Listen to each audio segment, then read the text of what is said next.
Oke semuanya, balik lagi sama gue Muhammad Arfan Awal Santoso di Dorpin Indonesia.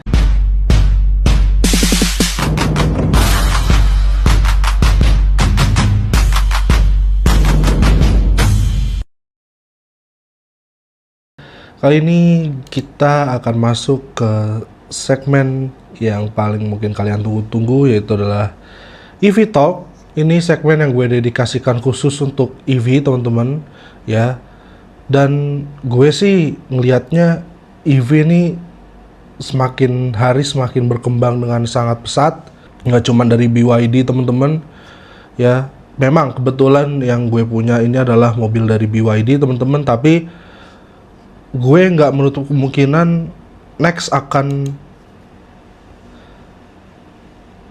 membeli mobil-mobil EV yang selain dari merek BYD teman-teman ya, kalau misalnya dikasih kesempatannya dan dikasih rezekinya ya teman-teman. Jadi doakan, dan gue juga balik mendoakan kalian di bulan suci Ramadan ini supaya teman-teman semua bisa merasakan mobil idaman kalian masing-masing ya, nggak melulu EV lah ya gitu, karena EV sendiri kan masih banyak pro kontranya teman-teman, tapi kayaknya gue udah mantep deh sama EV ini gitu ya. Nah, kenapa gue bilang gue mantep ya, nanti kita akan sedikit banyaknya bahas di video kali ini. Tapi video kali ini ya, di EV Talk kali ini lebih tepatnya, gue akan membahas banyak banget komentar dari kalian ya, yang ada di video gue dengan judul akhirnya BYD M6 2025 datang juga teman-teman ya gitu. Ini banyak banget nih komentarnya nih, ada yang udah gue balesin, ada yang belum kayak gitu ya. Jadi gue akan membahas di video ini teman-teman. Jadi di video kali ini gue akan membahas yang baru terlebih dahulu sampai yang lama ya, baik yang udah gue respon maupun yang belum. Jadi teman-teman stay tune terus di channel gue untuk mendapatkan perkembangan paling akhirnya dari sebuah EV teman-teman, yang sesuai dengan perasaan dan juga experience gue ketika menggunakan mobil EV ini teman-teman ya. Oke, jadi kita akan membahas EV bersama Zafran teman-teman. Nah, sorry, ini emang karena kebetulan mamahnya lagi mau ke toilet, jadi anak harus kita jagain dulu. Aduh, jangan dipencet, jangan pencet ya Allah. Gak apa-apa ya. Nah, yang paling baru ada komentar dari John Krisnanda 7116 ya. Remnya sensitif banget, apa perasaan saya aja? Oke, ini komentar bagus banget, karena itu hal yang pertama ketika gue rasain menggunakan mobil bokap gue teman-teman ya, sama-sama M6 nih ya, kayak begitu. Dan memang remnya itu untuk mobil biasa ya, untuk mobil gitu ya, yang biasa kita apa deh namanya, yang biasa kita naiki, tumpangi, dan kendarai ya, itu memang terasa remnya agak lebih sedikit sensitif dibandingkan dengan mobil lainnya yang mungkin lebih tepatnya mobil Jepang dan Eropa yang selama ini gue pernah pakai teman-teman. Memang remnya jadi kayak sensitif banget gitu loh. Nah, tapi untuk penyesuaiannya juga nggak terlalu lama. Gue bisa menyesuaikan dengan waktu yang lumayan singkat teman-teman. Jadi udah halus banget gitu ya. Dan kerasa enak sih, kita nggak perlu effort buat untuk akhirnya kita bisa ngerem dengan baik teman-teman di mobil itu gitu ya. Jadi lu tahu sendiri kan, kalau misalnya mobil-mobil yang butuh effort banget gitu loh, kayak remnya tuh jauh banget gitu ya, itu bisa bahaya banget gak sih buat kalau misalnya kita lagi mau ngerem-ngerem yang sifatnya agak mendadak tapi nggak mendadak banget gitu loh. Ngambil apa itu, ngambil apa? Kita lagi bikin video, itu ada dede di situ ya. Oke, lanjut lagi ya gitu. Jadi buat John Krisnanda 7116, memang remnya agak sedikit sensitif dibandingkan mobil biasanya teman-teman ya. Gue yakin di setiap mobil yang ada di Indonesia ini remnya nggak begitu sensitif seperti di BYD M6. Gak tau kalau merek-merek Chinese yang lain kayak Wuling dan lain sebagainya, karena gue belum pernah merasakan. Oke? Nah, terus habis itu dari YouTuber GC7GE. Mantap, semoga bisa beli juga, amin. Nah, itu yang gue selalu doakan kepada kalian, dan berharap kalian juga mendoakan gue balik gitu ya. Walaupun jadinya terkesan pamrih, tapi ya sesama manusia saling mendoakan itu wajar teman-teman. Ya, dan harus gak sih gitu loh. Nah, terus dari You and Me S3Z. Enak dong dapatnya NIK 2025. Sebetulnya NIK 2025 2024 itu tuh cuman beda registrasinya aja ya guys. Jadi ya mobilnya sama persis. Nah, next Wirawan Samsung 707 ya. Menurut saya kekurangannya dibandingkan Innova saya. Oh, ini user Innova guys. Di dalam mobil tidak ada lampu yang terang, terutama belakangnya. Yang lainnya semuanya adalah kelebihannya. Wah, luar biasa kalau dibilang kelebihan ya. Padahal mobil ini jauh, menurut gue ya, jauh dari kata segitu baiknya gitu ya. Memang baik, mobil ini bagus, tapi kalau bagi gue pribadi kurang sependapat nih dengan Wirawan Samsung 707 ya. Selebihnya tuh apa adalah kelebihan segala macam, itu terlalu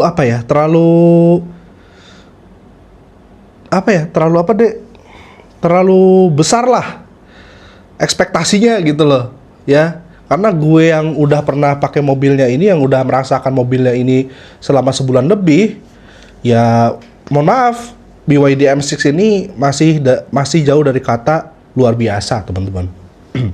Nah, untuk lampu-lampu emang karena kelebihannya Innova itu kan, kalau Innova Reborn gitu ya, yang setahu gue itu, karena gue belum pernah naik Innova Zenic, itu dia kan nggak punya sunroof ya teman-teman ya.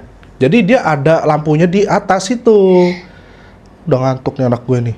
Jadi lampunya tuh ada di atas itu, jadinya lebih terang jadinya. Nah, ini kalau di M6 ini lampunya itu kecil, bulat-bulat doang, ada di samping kanan kiri doang gitu. Walaupun merata tapi tetap tidak secerah Innova. Itu sih yang gue rasakan. Nah, lanjut lagi ke Ricky C7970. Kalau pakai portable charger sejam dapat berapa persen? Ini pertanyaan yang memang belum bisa gue jawab karena gue belum berhasil menggunakan portable charger nih, karena stop kontak di rumah gue itu agak jauh letaknya dari kendaraan gue berada. Jadi ada di garasi rumah gue ya colokannya, stop kontak utamanya, tapi itu apa ya guys, garasi gue nggak bisa dimasukin mobil karena di situ gue naruh banyak peralatan termasuk mesin kopi dan lain sebagainya. Jadi nggak terjangkau tuh. Nah, untuk menjangkau itu makanya gue pakai kabel sambungan gitu loh. Ya, kabel lagi terminal, tapi ternyata kalau pakai terminal itu jadinya dia mati-matian terus. Makanya nggak bisa gue kasih jawaban di sini ya teman-teman. Nah, lanjut lagi ke Zaldi Musa Muzaki.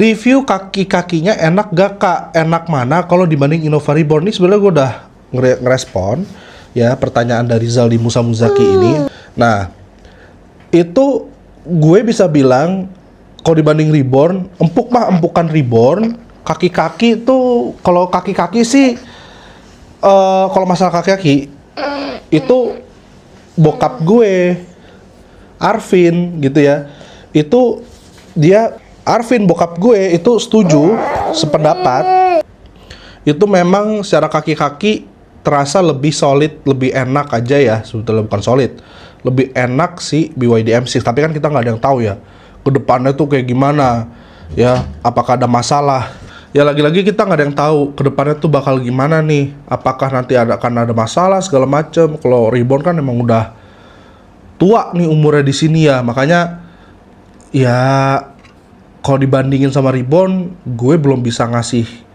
konklusi yang gimana-gimana temen-temen ya. Jadi sifatnya baru perasaan-perasaan sekarangnya aja gitu loh. Ya jadi emang kerasa tuh kaki-kakinya kayak lebih enak dibanding Reborn. Ya, walaupun dengan konfigurasi sofanya itu atau joknya itu yang bisa dibilang terasa lebih keras dibanding Toyota Innova Reborn, teman-teman. Dan perlu diketahui bahwa yang namanya kaki-kaki pada mobil itu juga faktor utama ya untuk kita bisa milih mobil. Karena kalau nggak gitu, wah luar biasa teman-teman.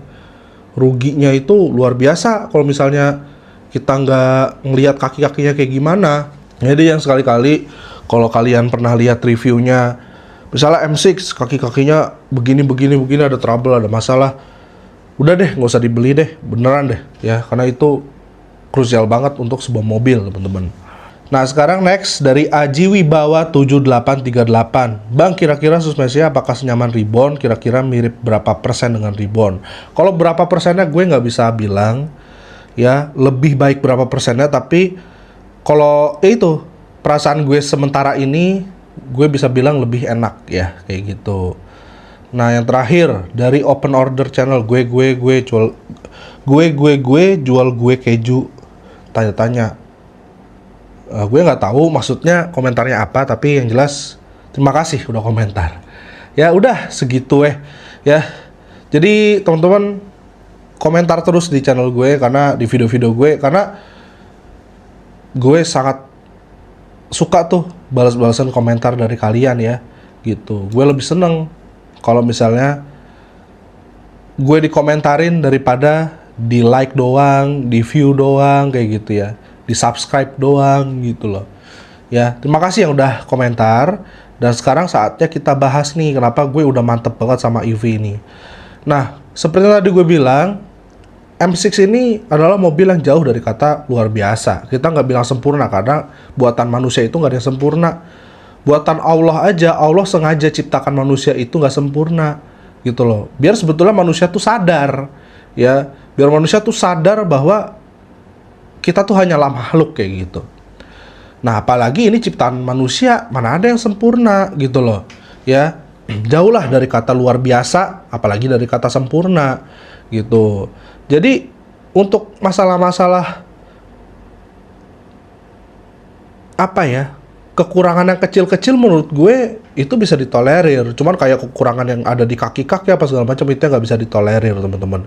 Kayak sama aja lu bikin mobil itu nggak niat kayak gitu loh, teman-teman. Kalau misalnya ada kekurangan dari segi kaki-kakinya. Nah, jadi ini bukan yang krusial ya teman-teman ya, tapi jauh dari kata luar biasanya ini berkenaan dengan hal-hal yang memang sifatnya sederhana sih kayak gitu. Mulai dari sound systemnya yang kurang baik, terus habis itu kurang baik loh ya, bukan jelek. Karena kalau jelek bener-bener lu nggak bisa dengerin ya. Jadi gue bisa bilang ini kurang baik.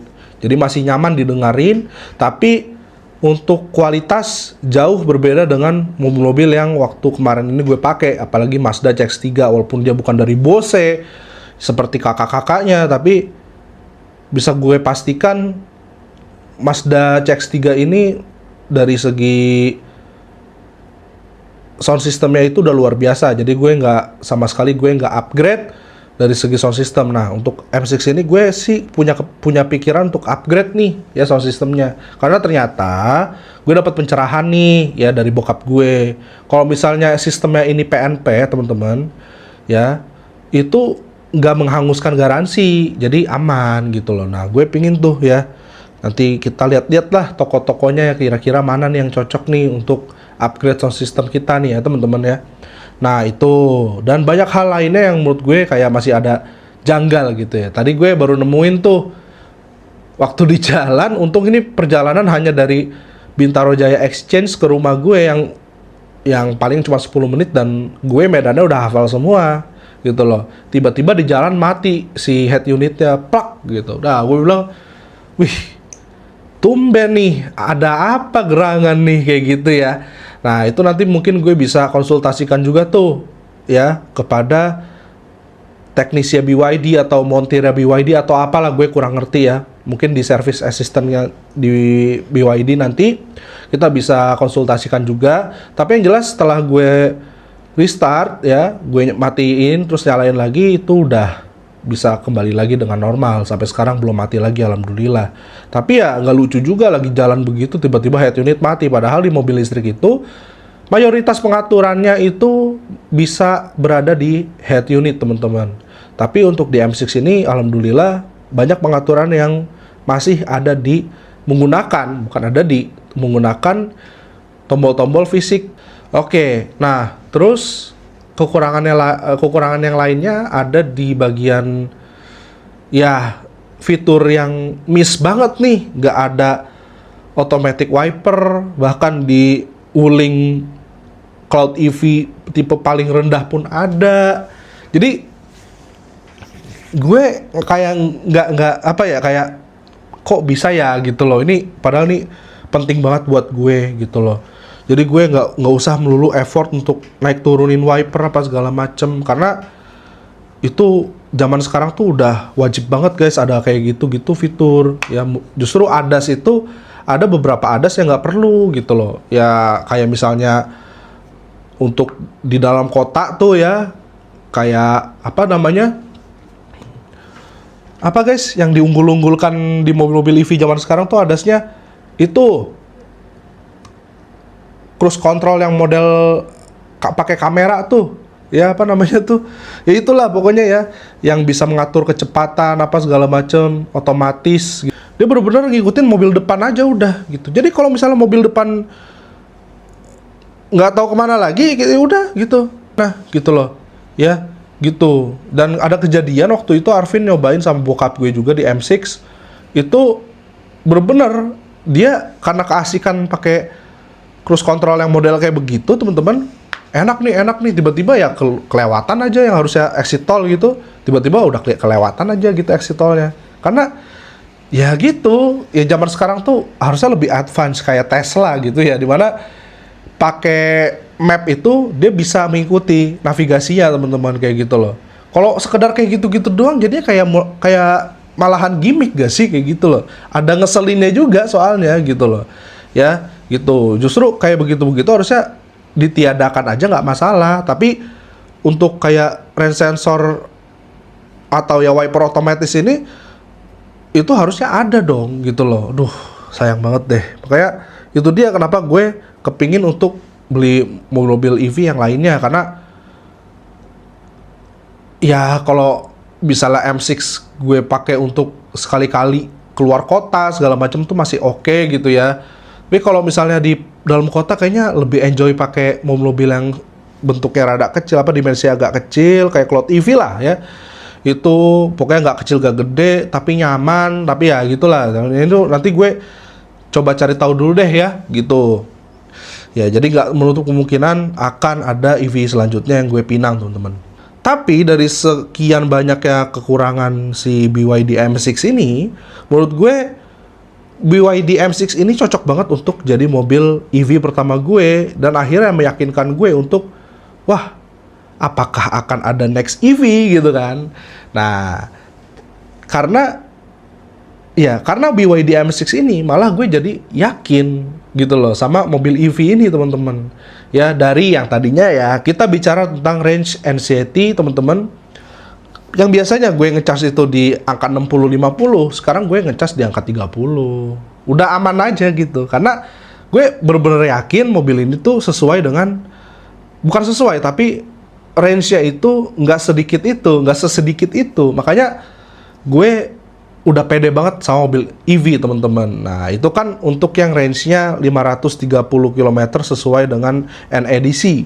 Ya tapi kalau misalnya kita mau beli EV yang dengan harga dengan harga yang lebih murah dan range yang lebih sedikit, menurut gue oke, selama itu range-nya 300-400 menurut gue masih oke lah. Ya untuk dalam kota tuh udah oke banget gitu loh. Makanya untuk fun to drive-nya gue masih nyari nih mobil EV apa yang menurut gue ini fun to drive gitu loh. Ya, karena itu juga yang waktu gue beli Mazda CX-3 itu alasan pertamanya lah ya untuk membeli si Mazda CX-3 itu, karena mobilnya itu ringkas dan juga untuk tenaganya bagus. Terus habis itu yang paling penting adalah fun to drive ya teman-teman. Kita nggak akan ngerasa bosen atau kita nggak akan ngerasa kaku ketika kita menggunakan mobil tersebut. Dan sayangnya itu yang kurang bisa didapetin dari BYD M6. Oke, untuk ukuran segue 170, berat badan 110 kilo itu masih fine-fine aja. Untuk masalah yang katanya orang banyak yang paha nggak ketopang segala macam, gue masih ketopang karena mungkin gue pendek. Nah, tapi untuk orang-orang yang tinggi kayak kembaran gue sendiri, Arvin tuh udah ngerasa nggak nyaman banget gitu loh, ya. Ya, tapi itu kan preferensi masing-masing ya. Jadi menurut gue nggak bisa kita pakai apa yang kita rasakan untuk memukul rata sebuah masalah, teman-teman. Kayak gitu sih, ya. Oke. Nah, tapi sementara ini gue belum dikasih kesempatannya dan belum dikasih rezeki berlebih untuk itu, gue sangat menikmati sih berkendara dengan BYD M6, karena di BYD M6 ini gue sering kali nyetir mobilnya juga ya. Kadang emang partner gue si Yana yang nyetir, tapi gue juga sering banget kok nyetir mobil itu ya, bawa keluarga gue dan keluarga gue terakomodir dengan baik, teman-teman. Jadi menurut gue nggak sabar banget sih kalau misalnya ada kemampuan, ada kesempatan, gue pasti bakal cari EV yang menarik lagi nih gitu ya, teman-teman ya. Jadi teman-teman yang masih memikirkan range anxiety segala macem, men, yang namanya mobil dibuat itu udah pasti layak jalan. Satu itu. Yang kedua, udah pasti perhitungan yang ada di atas kertas itu memang nggak selalu benar. Tapi itu adalah ancar-ancar atau ya kira-kira segitulah gitu loh, yang kita bisa gunakan sebaik mungkin. Oh, berarti kita punya pikiran nih, nanti kita akan mengisi ini di berapa kilometer gitu-gitu. Nah, untuk masalah baterai juga masih berhubungan dengan baterai, ini masalah air. Gue sekarang udah berani untuk nyuci steam mobil listrik gue, teman-teman. Karena baterai mobil listrik itu malah kata orang tuh lebih tahan air daripada mesin mobil biasa. Jadi menurut gue itu hal yang sangat wajar ketika mobil itu dicuci, bahkan disemprot kolongnya. Walaupun gue nggak lagi mencuci mobil gue ke steam mobil, gue juga ketika gue nyuci mobil sendiri, gue pasti akan semprot kolongnya juga. Ya karena jangan sampai kotor juga kan, kayak gitu ya. Gitu teman-teman. Tapi lebih baik sih dicuci di steam ya, karena di steam itu dia ada alat pengeringnya gitu, sehingga air itu tidak mengendap, teman-teman. Oke, dia diatur aja ya. Kalau kita kan EV itu yang gue bilang kemarin-kemarin itu, mobil EV itu nggak boleh sama sekali, nggak boleh tuh kayak kotor, kebangetan kotor gitu, karena kotoran itu bisa mengganggu juga. Yang ini masih gue cari tahu sih kebenarannya gimana, tapi seenggaknya itu jadi pakem gue sekarang, jadi protokol gue sekarang untuk mobil EV, teman-teman. Ya udah, akhirnya karena gue punya anggapan seperti itu, gue selalu habis pakai mobil gue cuci gitu loh. Tapi nggak semuanya selalu pakai sampo mobil gitu loh. Jadi ya cuman pakai air doang, dilap-lap doang, udah selesai. Tapi kalau misalnya kotornya habis kena hujan gimana-gimana yang dampaknya adalah mobilnya jadi kotor banget, ya menurut gue sih mendingan langsung ke steam aja, nanti langsung dikeringin kan mobilnya, kayak gitu loh. Ketimbang kita harus effort nyuci sendiri, kan capek ya, kayak gitu sih. Oke, jadi gimana guys menurut kalian tentang EV ini? Apakah udah worth it di tahun 2025 ini? Ya semoga aja prasarana EV juga semakin baik, dan juga aplikasi dari PLN Mobile juga semakin baik. Ya, termasuk prasarana PLN juga semakin baik, karena sampai sekarang gue untuk ngisi fast charging itu gue mengandalkan Voltron, teman-teman. Walaupun by PLN juga, tapi Voltron kan benar-benar perusahaan tersendiri yang menyediakan charging EV, teman-teman. Yang dimana lebih tidak banyak trouble di Voltron ini, teman-teman. Tapi kalau SPKLU gue udah nemuin banyak banget trouble ya, teman-teman ya. Makanya, dan itu setiap trouble memang gue langsung kasih review di PLN Mobile ya, teman-teman. Ya, dan aplikasi PLN Mobile juga harusnya bisa lebih oke ya, karena di PLN Mobile itu harusnya transaksi itu bisa lebih mudah, teman-teman. Ya, oke, jadi gitu aja dari gue. Gimana pendapat kalian? Ya seperti biasa. Untuk adanya EV Talk nanti, ya kalian harus komentar di kolom komentar di bawah ini teman-teman. Oke, sekian aja dari gue Muhammad Arfan Awal Santoso. Tetap puasa ya, dan assalamualaikum warahmatullahi wabarakatuh. Bye bye.